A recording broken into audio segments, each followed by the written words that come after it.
بسم اللہ الرحمن الرحیم۔ معزز خواتین و حضرات، السلام علیکم۔ اس دعا کے ساتھ کہ اللہ تعالی ہم سب کو اپنی حفظ و امان میں رکھے، ویڈیو کا آغاز کرتے ہیں۔ اس ویڈیو کے آغاز سے پہلے آپ سے چھوٹی سی ریکویسٹ ہے کہ آپ ہمارے چینل کو سبسکرائب کر دیجئے، آپ کو ہر ویڈیو کا واقعات مل سکے گا۔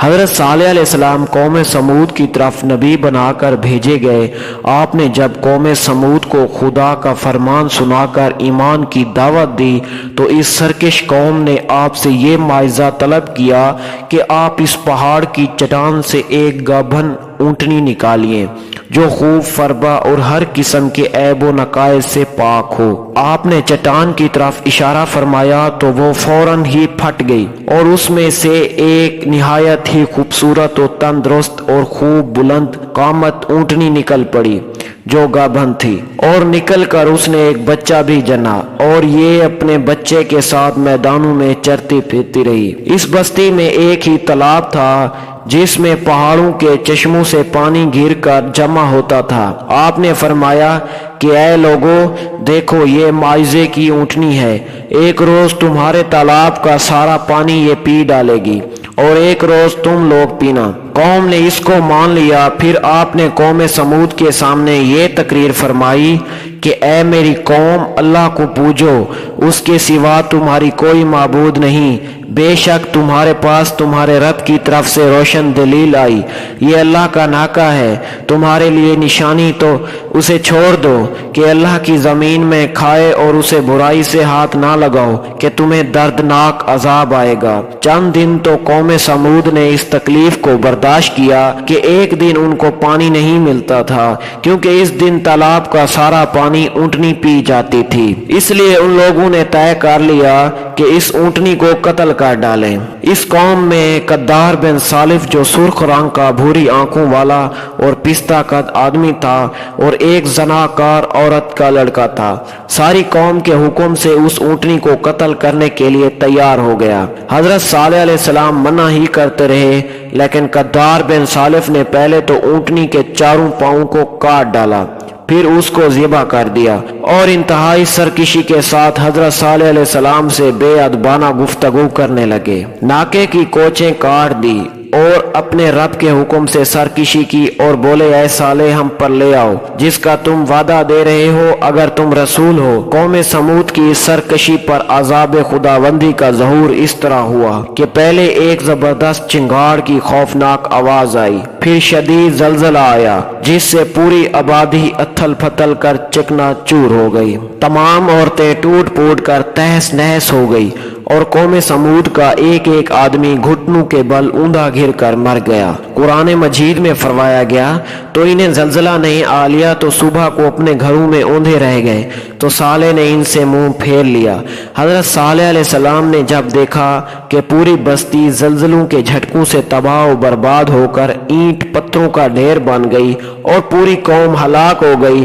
تو آپ کو بڑا صدمہ اور قلق ہوا، اور آپ کو قوم سمود اور ان کی بستی کے ویرانوں سے اس قدر نفرت ہو گئی کہ آپ نے ان لوگوں کی طرف سے منہ پھیر لیا اور اسی بستی کو چھوڑ کر دوسری بستی تشریف لے گئے، اور چلتے وقت مردہ لاشوں سے یہ فرما کر روانہ ہوئے کہ اے میری قوم، بے شک میں نے تمہیں اپنے رب کی رسالت پہنچا دی اور تمہارا بھلا چاہا، مگر تم خیر خواہوں کے غرضی پسند کرنے والے ہی نہیں کہ قوم سمود کی پوری بستی برباد و ویران ہو کر کھنڈر بن گئی اور پوری قوم فنا کے گھاٹ اتر گئی کہ آج ان کی نسل کا کوئی انسان روئے زمین پر باقی نہیں رہ گیا۔ اس واقعے سے ہمیں یہ سبق ملتا ہے کہ جب ایک نبی کی ایک اونٹنی کو قتل کر دینے والی قوم عذاب الہی کی تباہ کاریوں سے اس طرح فنا ہو گئی کہ ان کی نسل کا کوئی انسان بھی زمین پر نہیں رہ گیا، تو جو قوم اپنی نبی کی آل و اولاد کو قتل کر ڈالے گی، بھلا وہ عذاب الہی کے قہر سے کب اور کس طرح محفوظ ہو سکتی ہے۔ کربلا میں اہل بیت نبوت کو شہید کرنے والے یزیدی کوفیوں اور شامیوں کا یہی حشر ہوا کہ تمام مختار بن عبید کے دور حکومت میں یزیدیوں کا بچہ بچہ قتل کر دیا گیا۔ اور ان کے گھروں کو طاقت و تاراج کر کے ان پر گدھوں کے ہل چلائے گئے، اور آج روئے زمین پر ان یزیدیوں کی نسل کا کوئی ایک بچہ بھی باقی نہیں رہ گیا۔ 1,40,000 یزیدی۔ حاکم محدث نے ایک حدیث روایت کی کہ اللہ تعالیٰ نے ہمیں حبیب صلی اللہ علیہ وآلہ وسلم پر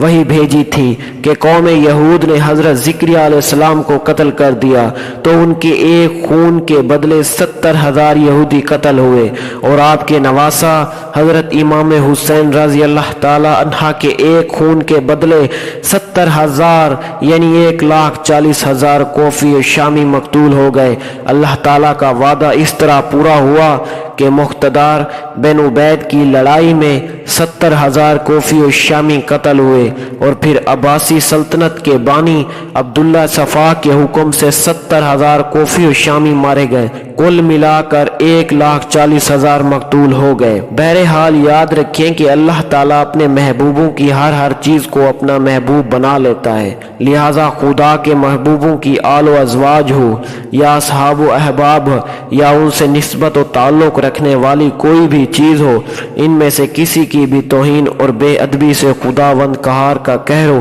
غضب ضرور کسی نہ کسی عذاب کی صورت میں ظاہر ہوتا ہے۔ لہذا ہر وہ چیز جو اللہ کے محبوبوں سے نسبت حاصل ہو جائے اس کی تعظیم و تکریم لازمی و ضروری ہے، اور اس کی توہین و بے ادبی عذاب الہی کی ہری جھنڈی اور تباہ و بربادی کا سگنل ہے۔